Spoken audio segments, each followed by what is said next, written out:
Hi hello అందరికీ నమస్కారం. Welcome to our channel. నేను ఆదిత్య.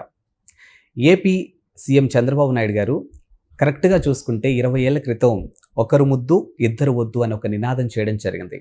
కానీ ఈరోజు ఇండిపెండెన్స్ డే సందర్భంగా పిల్లల్ని కనండి అని ఒక స్టేట్మెంట్ ఇవ్వడం జరిగింది. సో మరి అప్పుడు వద్దన్న ఆయన ఇప్పుడు ఎందుకు ఈ నిర్ణయం తీసుకున్నారు అనే అంశం గురించి మాట్లాడదాం. సో ప్రస్తుతానికి మనతో పాటు స్టూడియోలో ఉన్నారు ప్రముఖ సీనియర్ జర్నలిస్టు సిఎస్ రావు గారు. సో సార్ని అడిగి తెలుసుకుందాం. సార్ నమస్కారం. సార్ నమస్తే sir, AP CM Chandrababu Naidu గారు 20 ఏళ్ల క్రితం ఒకరు ముద్దు ఇద్దరు వద్దు అనే స్టేట్మెంట్ ఇచ్చి ఈరోజు చూసుకుంటే పిల్లల్ని కనండి అని ఆయనే ప్రోత్సహిస్తున్నట్టుగా ఉంది. సో మరి అప్పుడు వద్దన్న ఆయన ఇప్పుడు ఎందుకు కావాలి అని అంటున్నారు? సో చంద్రబాబు నాయుడు ఏదైనా సరే ఒక నినాదం చేసినా లేదా ఒక నిర్ణయం తీసుకున్నా ఖచ్చితంగా అది నెక్స్ట్ రాబోయేటువంటి రోజుల్లో దాని ఇంపార్టెన్స్ ఎలా ఉంటుంది అనేది గమనించే ఆయన ముందుగానే స్లోగన్స్ని తీసుకుంటూ ఉంటారు. అప్పట్లో జనాభా సంఖ్య పెరుగుతుంది విపరీతంగా, భారతదేశానికి భారం కాబోతుంది అనేటువంటి ఒక ఉద్దేశంతో, ఆహార ధాన్యాల కొరత కూడా ఏర్పడబోతుంది అనేటువంటి ఉద్దేశంతో 20 సంవత్సరాల క్రితం, అంటే ఆయన 96లో సీఎం అయ్యారు, యునైటెడ్ ఆంధ్రప్రదేశ్ 2004 వరకు ఉన్నారు. అంటే ఆ టెన్యూర్ మొత్తం కూడా ఆయన తీసుకున్నటువంటి నినాదం ఏంటంటే ఒక్కరు ముద్దు ఇద్దరు వద్దు, అసలు ఇద్దరు కూడా వద్దు ఒకళ్ళు చాలు అనేది ఆయన కాన్సెప్ట్. వీళ్ళంత వరకు జనాభాని తగ్గించాలి అనేటువంటి ప్రయత్నం. అప్పుడు భారతదేశ వ్యాప్తంగా కూడా జనాభాని తగ్గించాలి, కుటుంబ నియంత్రణ అనే దాన్ని ప్రోత్సహించారు. కుటుంబ నియంత్రణ ఆపరేషన్లు చేయించుకున్నటువంటి వాళ్ళకి బహుమతులు కూడా ప్రకటించారు అప్పట్లో. సో దాంట్లో ఈయన సీఎంగా ఉన్నాడు కాబట్టి యునైటెడ్ ఆంధ్రప్రదేశ్కి దాన్ని ఒక చైతన్యం తీసుకొచ్చేలాగా ఒక పెద్ద ప్రచారం పెద్ద ఎత్తున తీసుకెళ్ళాడు ఆయన అప్పట్లో. సీన్ కట్ చేస్తే ఇప్పుడు మళ్ళీ ప్రపంచంలో ఉండేటువంటి పరిస్థితులు, భారతదేశంలో ఉండేటువంటి సిచ్యువేషన్స్ ఇవన్నీ గమనించిన తర్వాత చంద్రబాబు నాయుడు రాబోయేటువంటి తరాలకు ఒక సందేశం ఇచ్చేలాగా అన్లిమిటెడ్గా పిల్లలు కానండి అంటున్నారు. అన్లిమిటెడ్గా పిల్లల్ని కానండి అని చెప్పి ఇప్పుడు చంద్రబాబు నాయుడు చెప్తున్నారు. పూర్తి ఉల్టా. అప్పుడేమో 20 సంవత్సరాల క్రితం ఒకళ్ళు చాలు అన్నారు, ఇప్పుడేమో అన్లిమిటెడ్గా పిల్లలు కనండి అని అంటున్నారు. ఎందుకు అంటున్నారు ఆ మాట అని అంటే ఆయనే చెప్తున్నారు, రాబోయేటువంటి రోజుల్లో వృద్ధుల సంఖ్య పెరిగేట అవకాశం ఉంది, యువత తగ్గేటువంటి అవకాశం ఉంది, యువత సంఖ్య తగ్గేటువంటి అవకాశం ఉంది. కాబట్టి బ్యాలెన్స్ కావాలి. బ్యాలెన్స్ తప్పితే కనుక మొత్తం భారతదేశం యొక్క సమతుల్యత, ఆర్థిక పరిస్థితులు అన్నీ కూడా దెబ్బతింటాయి అనేది ఆయన విజన్. ఎందుకనంటే ఇప్పుడు ఉన్నటువంటి పరిస్థితుల్లో భారతదేశానికి ఏ దేశానికి కూడా లేనటువంటి ఒక పెద్ద ఫిచ్చింగ్ ఏంటంటే యూత్. ప్రపంచంలో ఏ దేశానికి లేని విధంగా భారతదేశానికి యువత బలం ఉంది.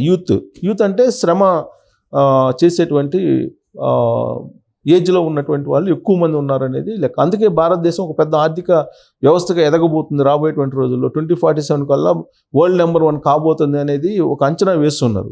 ఆ అంచనాల్లో ఇది కూడా ఒక ప్రధానమైనటువంటి అంశం. యువత ఎక్కువగా ఉన్నారు మిగతా దేశాలతో పోల్చుకుంటే అనేది. అలాగే మనం చైనాని చూస్తే, చైనాలో అసలు పిల్లలు పుట్టకూడదు, ఒకరికన్నా ఎక్కువ ఉంటే కనుక వాళ్ళకి పనిష్మెంట్ ఉంది. అలాంటిది ఇప్పుడు అక్కడ చైనాలో కూడా ఇప్పుడు రిస్ట్రిక్షన్ తీసేసి పెళ్ళిళ్ళు కూడా 2-3 పెళ్ళిళ్ళు చేసుకోవడానికి కూడా అనుమతిస్తుంది ఆ దేశం. కారణం ఏంటంటే అక్కడ ఆ దేశం ఎదుర్కొంటున్నటువంటి పరిస్థితి ఏంటంటే సేమ్ ఇదే. అక్కడ వయో భారంతో ఉన్నటువంటి వాళ్ళు ఎక్కువయ్యారు, న్యూ జనరేషన్ తక్కువైపోయింది. కాబట్టి అలాంటి పరిస్థితి రాకుండా ఉండాలి భారతదేశానికి అనేటువంటి ఉద్దేశంతో చంద్రబాబు నాయుడు 78వ స్వాతంత్ర దినోత్సవ వేడుకల సందర్భంగా ఆయన ఇందిరా స్టేడియంలో విజయవాడలో ఇచ్చినటువంటి స్పీచ్లో మీరు ఖచ్చితంగా పిల్లల్ని కనడంలో పోటీ పడండి అని చెప్పి ఒక సందేశం ఇవ్వడం జరిగింది. దానికి కారణాలు లోకల్గా తీసుకుంటే, అంటే దేశంలో వితిన్ ది కంట్రీ తీసుకుంటే కనుక ఇంకొక కోణం కూడా ఉంది. ఇప్పుడు మనం గతంలో కుటుంబ నియంత్రణని చెయ్యాలి అని చెప్పినప్పుడు భారతదేశ వ్యాప్తంగా దక్షిణ భారతదేశాలు చాలా యాక్టివ్గా కుటుంబ నియంత్రణని పాటించాయి. దాంతో ఉత్తర భారతదేశానికి సంబంధించినటువంటి జనాభా పెరిగిపోయింది, దక్షిణ భారతదేశానికి సంబంధించినటువంటి జనాభా తగ్గిపోయింది. రేపు 2029లో ఏమవుతుంది? నియోజకవర్గాల పునర్విభజన జరుగుతుంది. ఆ నియోజకవర్గాల పునర్విభజన జనాభా నిష్పత్తిలో జరుగుతుంది. కాబట్టి దక్షిణ భారతదేశానికి ఎంపీ స్థానాలు తగ్గుతాయి, ఉత్తర భారతదేశానికి పెరుగుతాయి.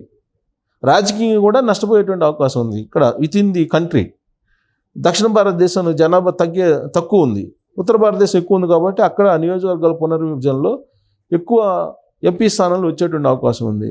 అదే జరిగితే కనుక అదే జరిగేది జరగబోయేది కూడా అదే. అప్పుడు ఉత్తర భారతదేశాన్ని ఎప్పుడు పైచేయిగా ఉండేటువంటి ఛాన్సెస్ ఉన్నాయి. ఇప్పుడున్నటువంటి దక్షిణ భారతదేశంలో ఉండేటువంటి ఎంపీల సంఖ్య ఈ జనాభా నిష్పత్తిని కనుక నియోజకవర్గాల పునర్విభజన తగ్గితే అక్కడితో పోల్చుకుంటే తగ్గేటువంటి అవకాశం ఉంది. సో రాజకీయపరమైనటువంటి సమతుల్యత కూడా పోయేటువంటి ప్రమాదం ఉంది. అలాంటప్పుడు ఉత్తర భారతదేశం ఆల్వేస్ పై చేయిగా నిలిచేటువంటి అవకాశం ఉంది. ఇప్పటికే ఉత్తర భారతదేశం రాజకీయంగా ఢిల్లీపేట మీద ఆధిపత్యాన్ని కొనసాగిస్తూ ఉంది.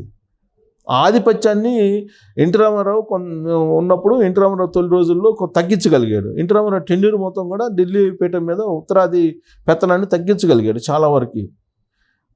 కానీ ఇప్పుడు మళ్ళా ఉత్తరాది ఆధిపత్యం కనిపిస్తుంది మళ్ళీ మనకి.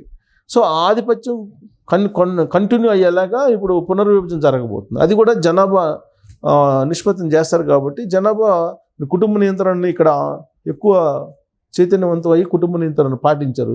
దాని కారణంగానే ఉత్తర భారతదేశంలో ఇప్పుడు నియోజకవర్గాల సంఖ్య పెరగబోతుంది. ఇది కూడా రాజకీయపరమైనటువంటి ఒక ప్రమాదంగా రాబోయే రోజుల్లో ఉండేటువంటి అవకాశం ఉంది సౌత్ ఇండియాకి ప్రత్యేకించి. ఇప్పటికే సౌత్ ఇండియా నార్త్ ఇండియా అనేటువంటి వ్యత్యాసం ఉంది. సంస్కృతి సాంప్రదాయాల్లో కూడా ఇప్పుడు మన జల్లికట్టు తీసుకుంటే తమిళనాడులో ఆ జల్లికట్టు మీద నిషేధం విధించారు అప్పుడు ఢిల్లీ ఒక 5-6 సంవత్సరాల క్రితం. దాని మీద పెద్ద ఎత్తున పోరాటం చేసి తీసుకొచ్చుకున్నారు. మా సంస్కృతి మా సాంప్రదాయాలు మీరెవరు నిషేధించడానికి అని చెప్పి. సో అలాగే సంస్కృతి సాంప్రదాయాలు మొత్తం డిఫరెంట్గా ఉంటాయి ఉత్తర భారతదేశానికి కానీ దక్షిణ భారతదేశానికి. సో ఆ గ్యాప్ కూడా ఆర్థిక తారతమ్యాలు కూడా ఎక్కువగా ఉన్నాయి ఉత్తర భారతదేశానికి దక్షిణ భారతదేశానికి. రాజకీయపరమైనటువంటి తారతమ్యాలు కూడా పెరిగే అవకాశం ఉంది రాబోయేటువంటి రోజుల్లో. సో వీటన్నిటిని గమనించి చంద్రబాబు నాయుడు అన్ని కోణాల నుంచి చూసిన తర్వాత ఆయన పిల్లల్ని కనండి అనేటువంటి ఒక పిలుపునిచ్చారు. ఆంధ్రప్రదేశ్ విషయంలో కూడా ఆయన చెప్పాడు, ఆంధ్రప్రదేశ్లో సంక్షేమం అలాగే అభివృద్ధి అనేది రెండింటిని సమానంగా తీసుకెళ్తాను. P4 అనేటువంటి ఫార్ములాతోటి పేదరికం లేకుండా నిరుపేదల్ని కోటీశ్వరులను చేస్తానని చెప్పి ఆయన ఒక ఫార్ములా కూడా ఎన్నికలప్పుడు ప్రకటించారు. దాన్ని ఇంప్లిమెంట్ చేస్తామని చెప్పారు. అలాగే అన్న క్యాంటీన్లు కూడా పెట్టారు. 5 రూపాయలకి అన్నం పెట్టేటువంటి కార్యక్రమాన్ని కూడా అన్న క్యాంటీన్లు కూడా ఇవాళ ప్రారంభించారు. అన్న క్యాంటీన్లు కూడా ప్రారంభించారని అంటే ఇక ఆహారం ఎక్కడైనా ఎవరికైనా 5 రూపాయలు ఇచ్చి ఎవరైనా ఎక్కడైనా 100 క్యాంటీన్లు ప్రారంభించారు. రాబోయేటువంటి రోజుల్లో ఇంకొక 50 ఏమో ప్రారంభించేటువంటి అవకాశం ఉంది.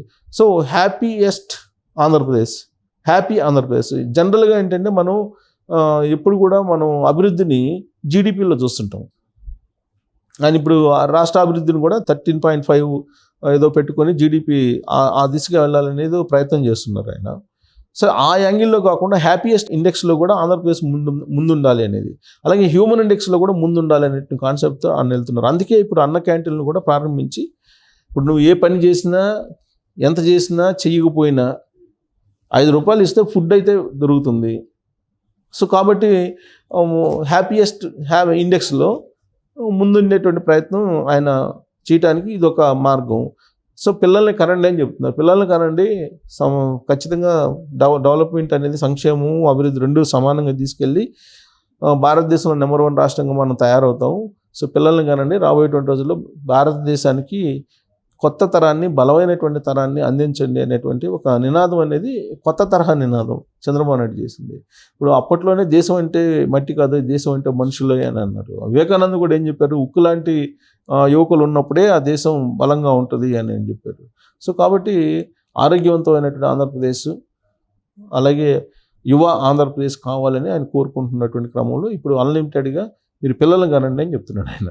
కొత్త నినాదం, దాంట్లో అంత అర్థం ఉంది. రాబోయేటువంటి రోజుల్లో ఆయన నినాదం ఎందుకు చేశారనేది మనకు ఒక 20 సంవత్సరాల తర్వాత అర్థం అవుతుంది. Thank you sir. Thank you.